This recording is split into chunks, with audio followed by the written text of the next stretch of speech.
Bismillahirrahmanirrahim. Jika ada orang berdoa, apakah imam atau yang lainnya?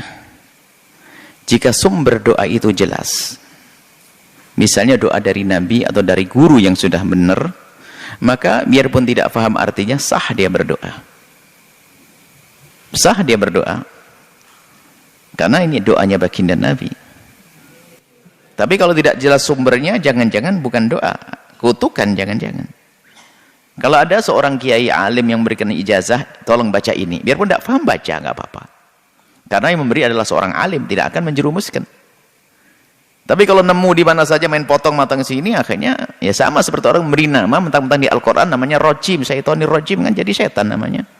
Jadi kalau itu biarpun bahasa Arab harus pertama, kalau dari orang yang sudah kita percaya dia orang baik, boleh kita baca langsung. Biarpun tidak mengerti artinya. Tapi kalau tidak ada sumber yang jelas, kita harus tahu artinya.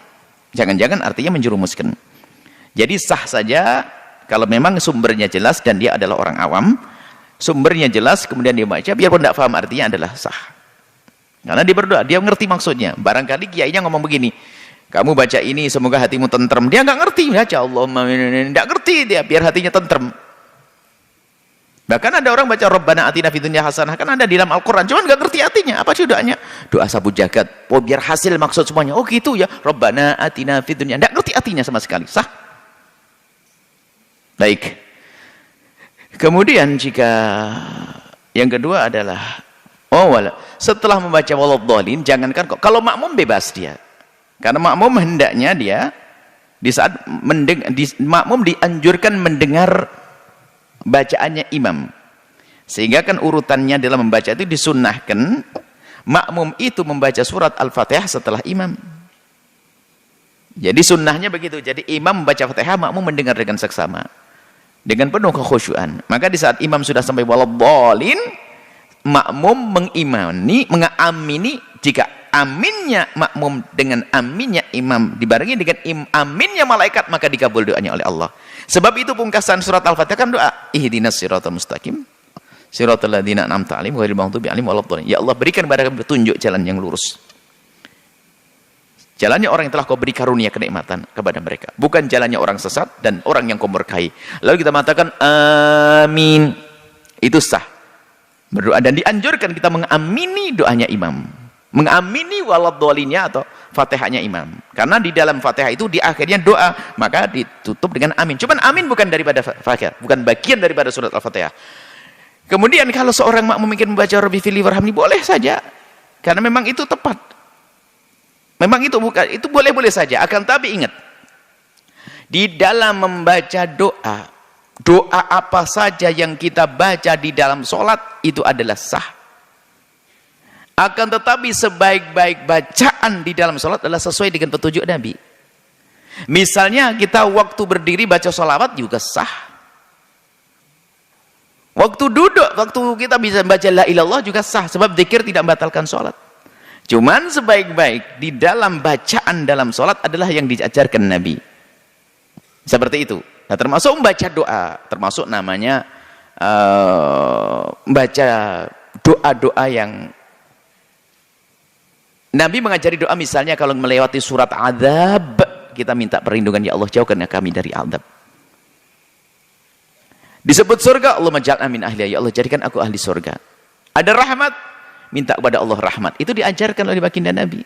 Jadi kalau imamnya membaca sebuah doa, kita bisa mengamini dan kita bisa memohon kepada Allah. Jika imamnya menyebut surga, ya Allah jadikan aku ahli surga, sah, dan Nabi mengajarkan yang semacam itu.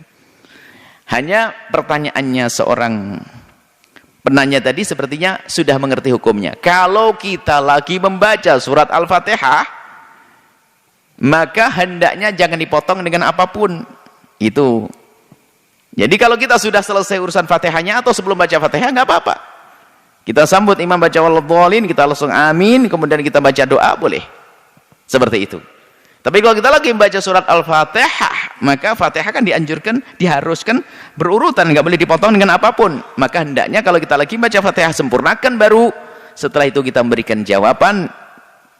Kalau memang setelah selesai baru kita minta. Kalau imamnya baca surat panjang, surat setelah Fatihah, surat ada adab, kita baru minta. Tapi kalau kita lagi baca surat Al-Fatihah, jangan. lanjutkan Fatihah kita, baru nanti kita kalau dengar imam membaca surah Al-Adab, kita minta perlindungan, dijauhkan dari adab. Kalau ada surga disebut, minta surga. Itu setelah kita membaca Fatihah, itu saja. Wallahu a'lam bishawab. Afwan Bu, itu ditanyakan juga bagaimana kalau berdoa tapi tidak mendoakan ke orang tua, Bu? Oh, kalau ada seorang berdoa tidak mendoakan orang tua, ya doanya sah-sah saja, akan tapi ada kekerasan, kegersangan di hatinya. Tidak punya sambung hati dengan orang tua.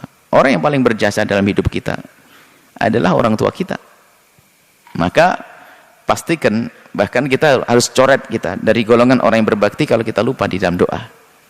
Doa itu kan yang paling murah dan meriah, mudah. Kenapa kok bisa lupa? Karena hatinya nggak nyambung.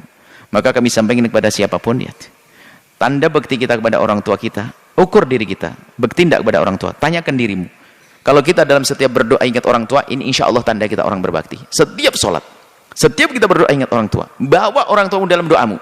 Kalau ada orang yang meninggalkan orang tua dalam doanya, dia adalah orang yang jauh dari orang tuanya, khawatir hatinya memang hati durhaka, hatinya hati yang gersang, seperti itu. Adapun doanya juga sah-sah saja, akan tapi mungkin dia lupa atau dianggap sudah dengan hatinya sudah dia berdoa, cuman dia lupa diucapkannya.